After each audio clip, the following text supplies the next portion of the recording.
আসসালামু আলাইকুম গাইস, কেমন আছেন সবাই? আম্মু একটু এদিকে থাকো। দেখতে পাচ্ছেন আজকে আমার আম্মু চুপচাপ বসে আছে, এর একটা কারণ আছে।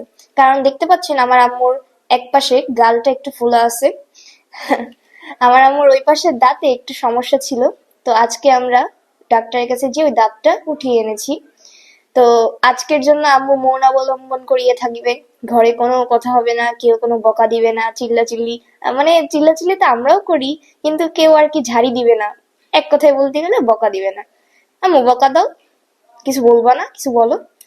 তুমি তো খালি কথায় কথায় বকা দিতে থাকো, চিল্লাইতে থাকো, ঝাড়ি দিতে থাকো, আজকে বকা দিবা না? আহা মারো, মারবা না? ওই দেখেন, মানে কথা বলতে পারবে না তাও কিন্তু সে ব্ল্যাকমেল করবে। মারবা না, মারো, বকা। আরে আরে ও sorry sorry sorry sorry sorry sorry sorry guys, আমরা ভুলে গিয়েছিলাম যে আমার আম্মু দাঁতের সমস্যা থেকে কথা বলতে পারবে না। হাত পা তো ঠিকই আছে, মারতে তো ঠিকই পারবে। যাই হোক, আজকের জন্য কেউ বকা টকা দিবে না, এই জন্য খুবই ভালো লাগছে। তুমি এভাবেই থাকো আজকে মন অবলম্বন করে। আল্লাহ, ভিডিও করবো না আজকে? ভিডিও করো, ভিডিওর মধ্যে ঝাড়ি দিবা না। থাকো, তুমি এভাবেই থাকো।